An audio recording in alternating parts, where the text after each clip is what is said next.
Company Commander of Bravo and Charlie Companies of 2nd Scout Ranger Battalion, Group Commander of Task Force or Task Group Panther of the 1st Scout Ranger Regiment, the Battalion Commander of 2nd Scout Ranger Battalion, Commanding Officer of the Philippine Battalion Peacekeeping Force, United Nations Transition Assistance to East Timor, Commanding Officer of the 105th Infantry Brigade, used to be under the 1st Infantry Division, the Commanding Officer of 1003rd Infantry Brigade of the 10th Infantry Division, Regiment Commander of the 1st Scout Ranger Regiment, and General Officer in charge of the Special Operations Command.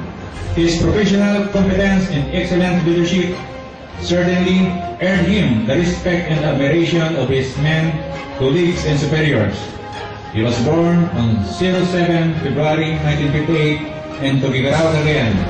He spent a year at Mocoa Institute of Technology as Bachelor of Science in Mechanical Engineering student before going to Philippine Military Academy.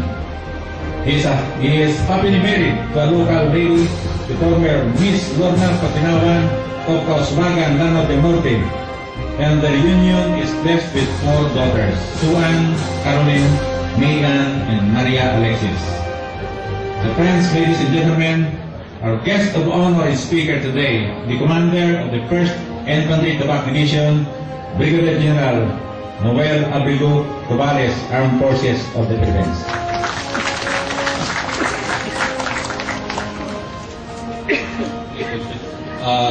Commander, dapat ay bigay sa tuto, tigas tayo.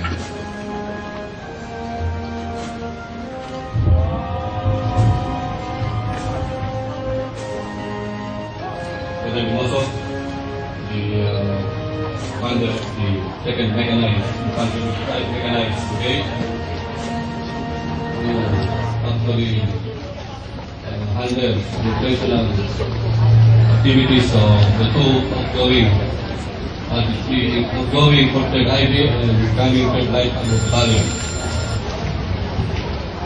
Our host mayor for today's activity, Mayor Lawrence Cruz of Iligan City, Vice Mayor and also the Chairman of the City Council with his member, Vice Mayor MUD, and also the presence of the members of the council, also their equipment. They have with them more than 20 light armor unit, armor equipment, replacing the 43rd Infantry Battalion who have served the area of Lanao Norte superbly. I am personally gratified and I take pride to bid farewell to the unit. Since the transfer of the 4th Infantry Battalion here in Lanao, after the Lanao siege in 2008, no major atrocity happened in the province. Thus, it maintained peace and secure atmosphere up to now. The 43rd Infantry Reserve Battalion, aside from its traditional role as defender of the people, embraced another primary concern of safeguarding the vital installations and protecting communities against the onslaught of violence.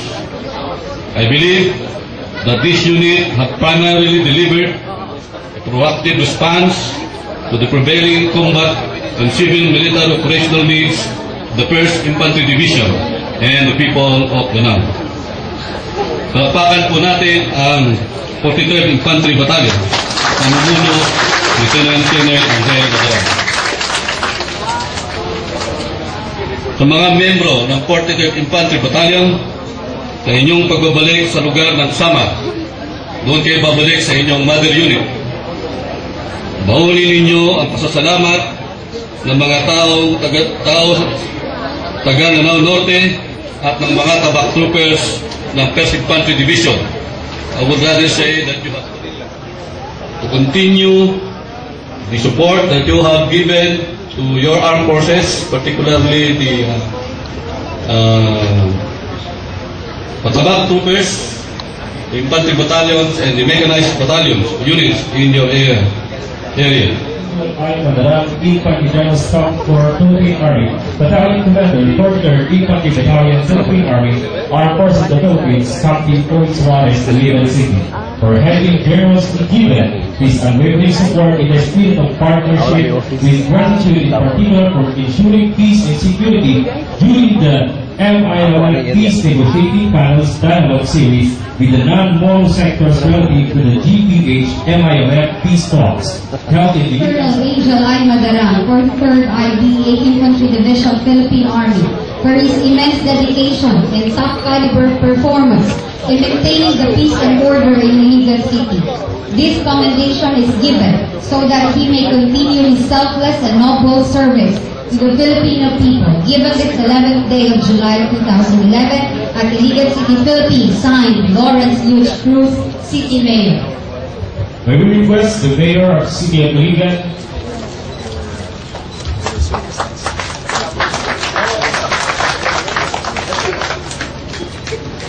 number 158, Headquarters Philippine Army, dated 18 May 1980. The unit was designated as the sub-unit of the Philippine Army Light Armor Regiment, or what we call the PALAR, which later becomes the Light Armor Brigade Philippine Army, and now the Light Armor Division Philippine Army. The battalion started with a skeletal organization of 7 officers and 41 enlisted personnel. 3 companies initially composed the battalion, a headquarters company, and 2 line companies, Alpha and Bravo. It was co-located with the 1st Tabak Division of 7th Infantry Division at Fort Ramon Magsaysay, Palayan City.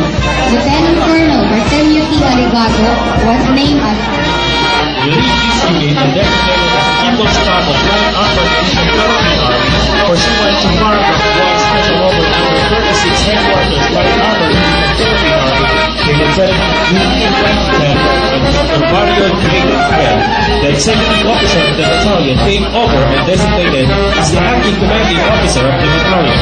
pursuant to paragraph 1 Special Order number 47, Headquarters Light Armor Division Philippine Army, dated 30 June 2010, Lieutenant Colonel Machanito D.C. Castillo, Cavalry General Staff Corps Philippine Army, relinquished Major Igmen, designated as the acting commanding officer of the 3rd Light Armored Cavapay Battalion.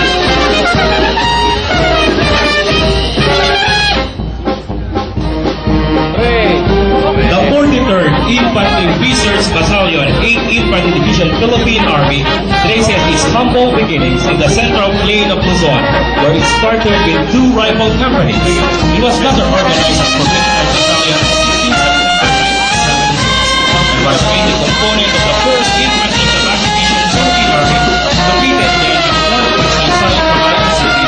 First commander and battalion commander was the late Major Simon S. Escuadro, Infantry Philippine Army. The unit was activated into an infantry battalion on support of the country, and later on to other areas where the motto of the unit is best applicable. Due to its absence, the unit has proven its dexterity to protect the LMG within Lanao provinces, particularly in the municipality of Pantauragat, Tagoloan, May we request everyone to please go back to your seats.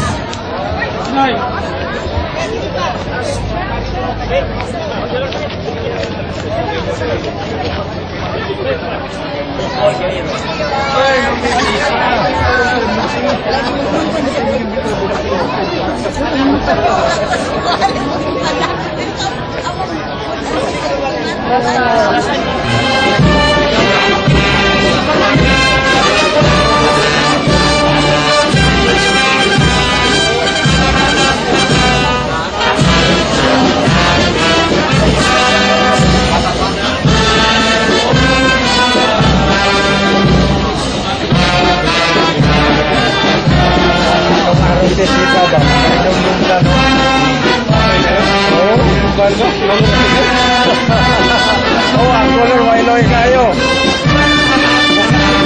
Oh.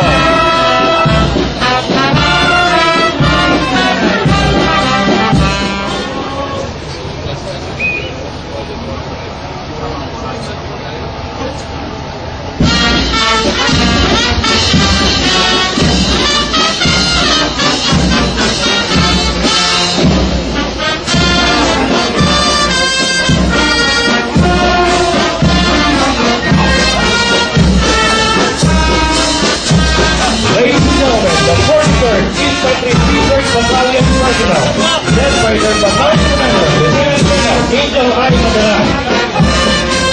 Major Usman K. Salman, Battalion Executive Officer. Captain John Desraeli Isayaan, Battalion National and Adjutant.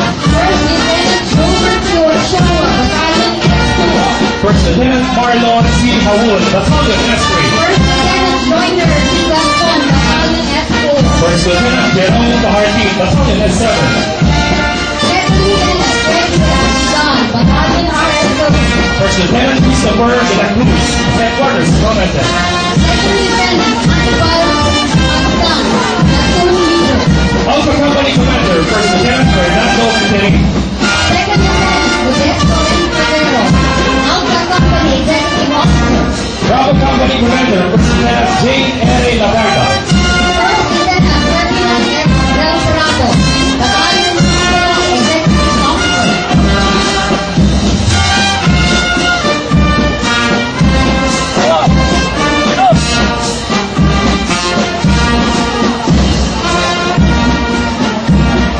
Charlie Company, led by their Company Commander, First Lieutenant T. Roger Guerrero.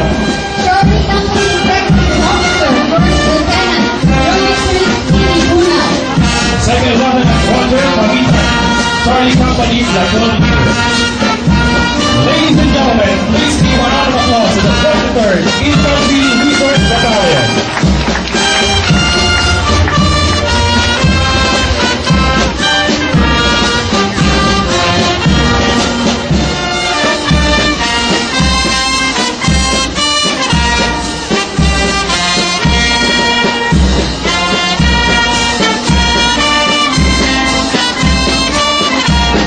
Once again, let's give a round of applause to the 43rd.